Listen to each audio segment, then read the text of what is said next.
Welcome back, everyone. Today we're going to read just chapter 5 because of the small text once again. So it's probably going to be a shorter episode, just like the last one. But I don't want to go into chapter 6 as well, and make it too long by accident. So we're going to go with chapter 5 today. Prostenic Vogon Gelates was not a pleasant sight, even for other Vogons.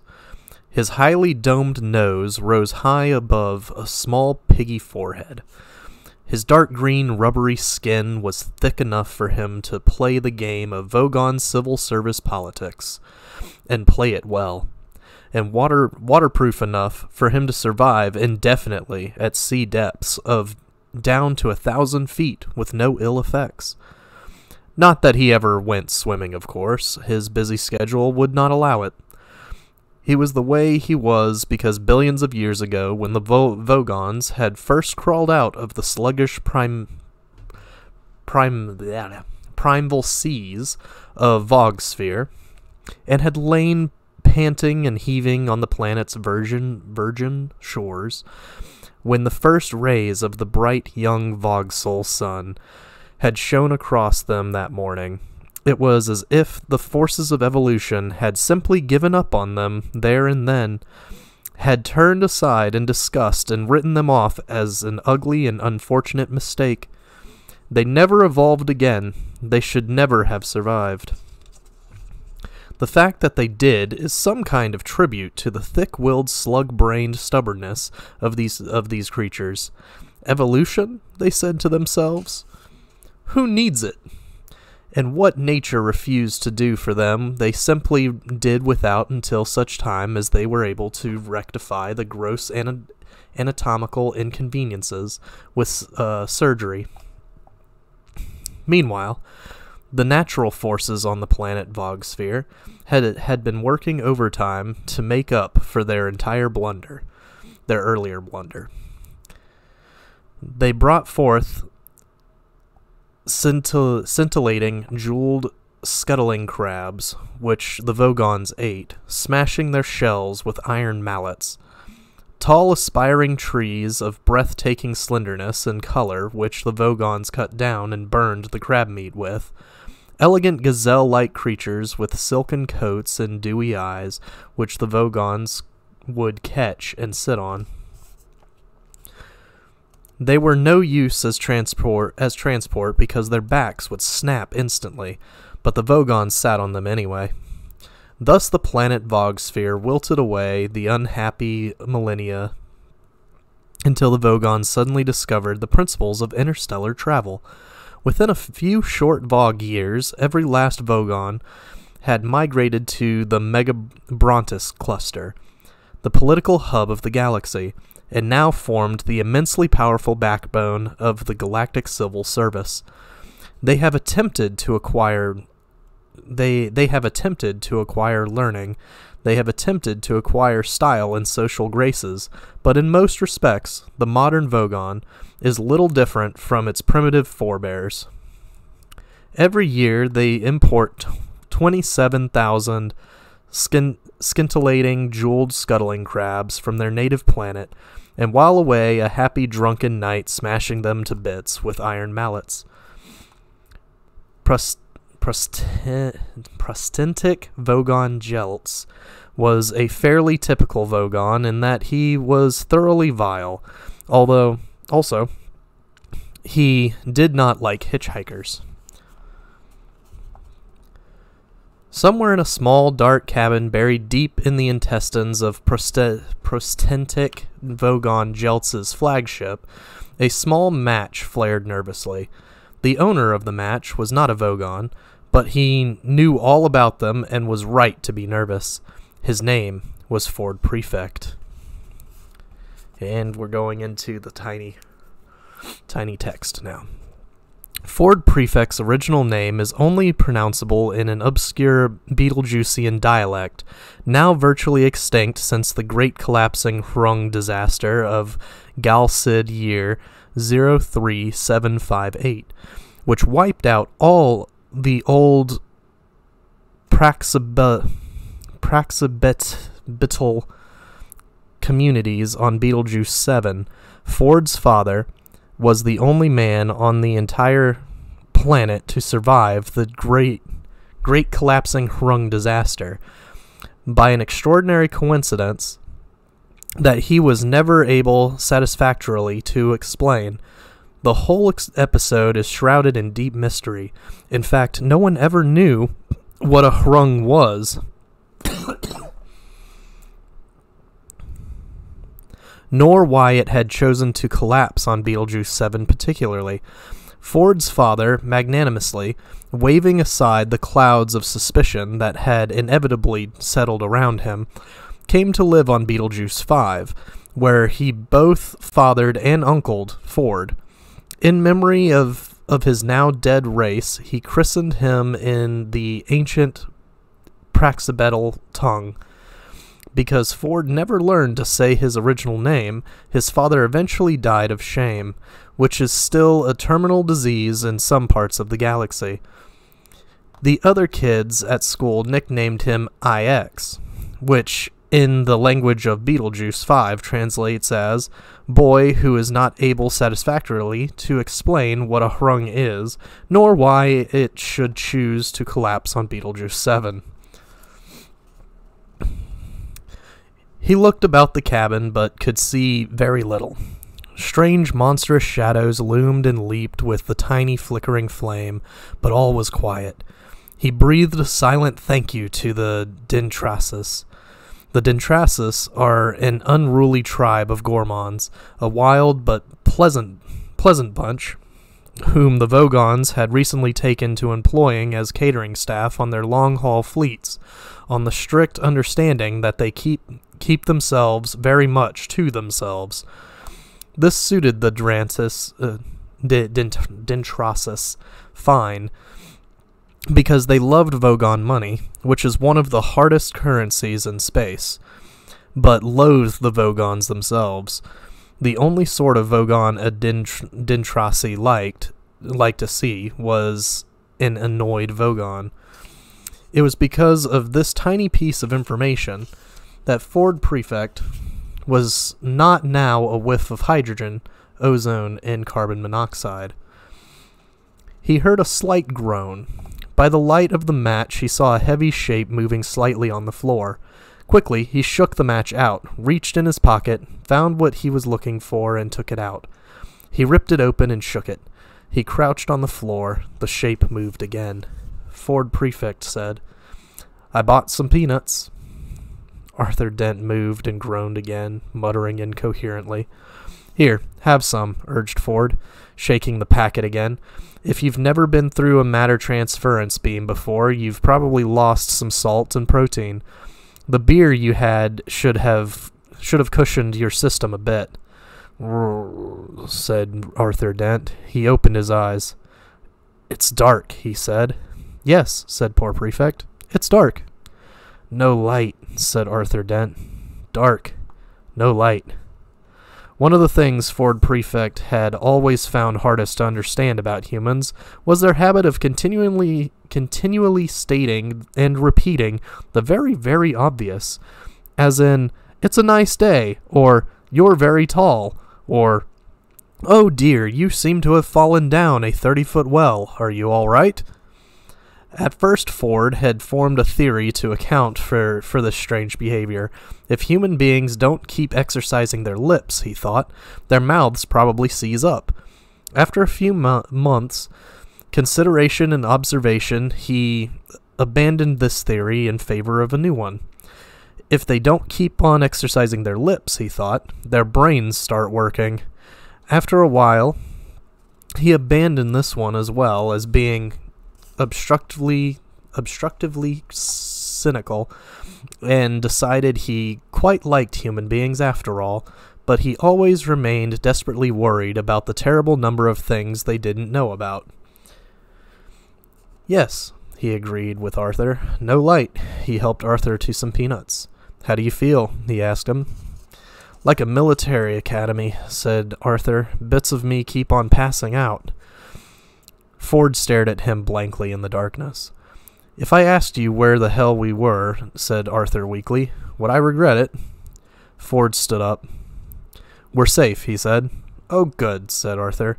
We're in a small galley cabin, said Ford, in one of the spaceships of the Vogon constructor fleet. Ah, said Arthur.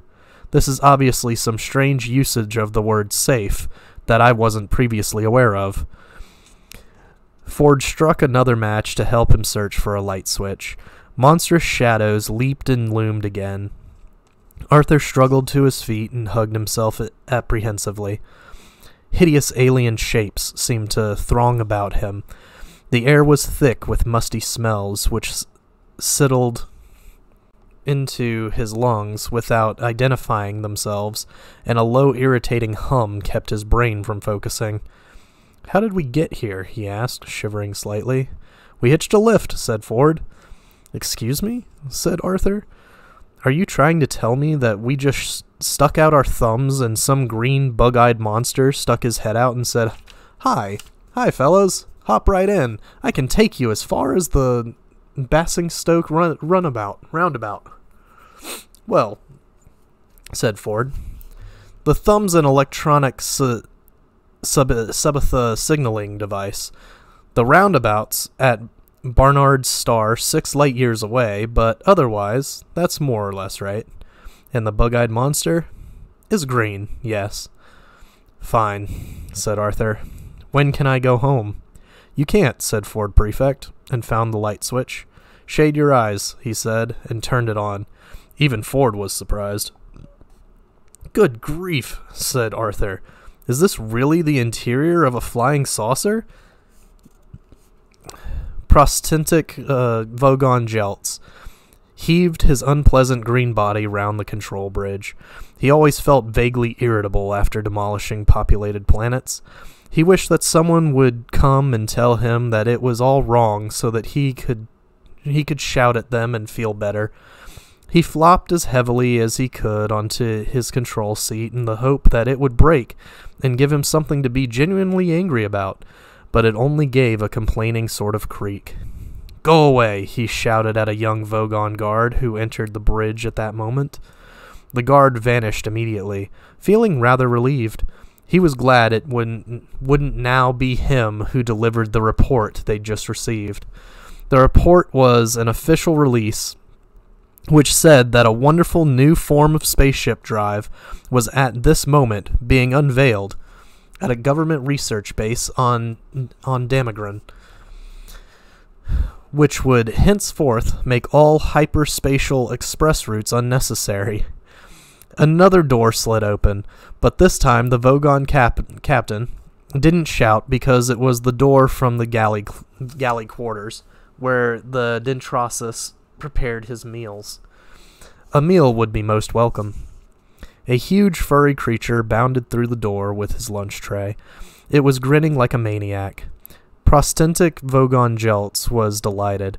He knew that when a Dentrasi looked that pleased with itself, there was something going on somewhere on the ship that he could get very angry indeed about. Ford and Arthur stared round them. Well, what do you think? Said Ford. It's a bit squalid, isn't it?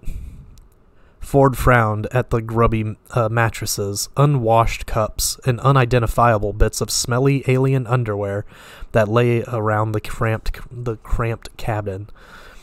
Well, this is a working ship, you see, said Ford.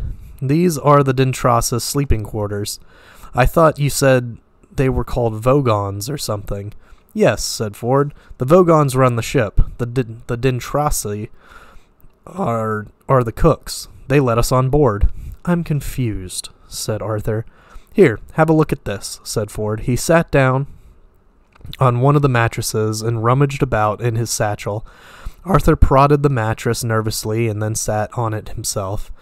In fact, he had very little to be nervous about, because all mattresses grown in the swamps of Squancherelis zeta are very thoroughly killed and dried before being put to service. Very few have ever come to life again. Ford handed the book to Arthur. What is it? Asked Arthur. The Hitchhiker's Guide to the Galaxy. It's a sort of electronic book. It tells you everything you need to know about anything. That's its job. Arthur turned it over nervously in his hands. I like the cover, he said. Don't panic. It's the first helpful or intelligible thing anybody said to me all day. I'll show you how it works, said Ford. He snatched it from Arthur, who was still holding it as if it were a 2-week dead lark, and pulled it out of its cover. You press this button here, you see, and the screen lights up, giving you the index. The screen, about 3 inches by 4, lit up, and characters began to flicker across the surface. You want to know about Vogons, so I entered that name, so his fingers tapped some more keys, and there we are. The word Vogon constructor fleets flared in green across the screen. Ford pressed a large red button at the bottom of the screen, and words began to undulate across it. At the same time, the book began to speak the entry as well in a still, quiet, measured voice. This is what the book said. Vogon constructor fleets. Here is what to do if you want to get a lift from a Vogon. Forget it. They are one of the most unpleasant races in the galaxy. Not actually evil, but bad-tempered, bureaucratic, officious, and callous. They wouldn't even lift a finger to save their own grandmothers from the ravenous bug-bladder beast of Trawl without orders signed in triplicate, sent in, sent back, queried, lost, found, subjected to public inquiry, lost again, and finally buried in soft peat for 3 months and recycled as firelighters. The best way to get a drink out of a Vogon is to stick your finger down his throat, and the best way to irritate him is to feed his grandmother to the ravenous bug-bladder beast of Trawl. On no account allow a Vogon to read poetry at you. Arthur blinked at it. What a strange book. How did we get a lift then? That's the point. It's out of date now, said Ford, sliding the book back into its cover. I'm doing the field research for the new revised edition, and one of the things I'll have to do is include a bit about how the Vogons now employ Dintrasi cooks, which gives us a rather useful little loophole. A pained expression crossed Arthur's face. But who are the Dintrasi? He said. Great guys, said Ford. They're the best cooks and the best drink mixers, and they don't give a wet slap about anything else. And they'll always help hitchhikers aboard, partly because they like the company, but mostly because it annoys the Vogons, which is exactly the sort of thing you need to know if you're an impoverished hitchhiker trying to see the marvels of the universe for less than 30 Altarian dollars a day. And that's my job. Fun, isn't it? Arthur looked lost. It's amazing, he said, and frowned at one of the other mattresses. Unfortunately, I got stuck on the Earth for rather longer than I intended, said Ford. I came for a week, and I got stuck for 15 years. But how did you get there in the first place, then? Easy. I got a lift with a teaser. A teaser? Yeah. What is a teaser? Teasers are usually rich kids with nothing to do. They cruise around looking for planets that haven't made interstellar contact yet and buzz them. Buzz them? Arthur began to feel that Ford was enjoying making life difficult for him. Yeah, said Ford. They buzz them. They find some isolated spot with very few people around, then land right by some poor unsuspecting soul whom no one's ever going to believe, and then strut up and down in front of him wearing silly antennas on their head and making beep-beep noises. Rather childish, really. Ford leaned back on the mattress with his hands behind his head and looked infuriatingly pleased with himself. Ford, insisted Arthur. I don't know if this sounds like a silly question, but what am I doing here? Well, you know that, said Ford. I rescued you from the Earth. And what's happened to the Earth? Ah, it's been demolished. Has it? Said Arthur levelly. Yes, it just boiled away into space. Look, said Arthur, I'm a bit upset about that. Ford frowned to himself and seemed to roll the thought around his mind. Yes, I can understand that, he said at last. Understand that? Shouted Arthur. Understand that? Ford sprang up. Keep looking at the book, he hissed urgently. What? Don't panic. I'm not panicking. Yes, you are. All right, so I'm panicking. What else is there to do? You just come along with me and have a good time. The galaxy's a fun place. You'll need to have this fish in your ear. I beg your pardon? Asked Arthur, rather politely, he thought. Ford was holding up a small glass jar which quite clearly had a small yellow fish wriggling around in it. Arthur blinked at him. He wished there was something simple and recognizable he could grasp hold of. He would have felt safe if alongside the Dentrasi, underwear, the piles of Squashelius mattress, and the man from Beetlejuice holding up a small yellow fish and offering to put it in his ear, he had been able to see just a small packet of cornflakes. But he couldn't. And he didn't feel safe.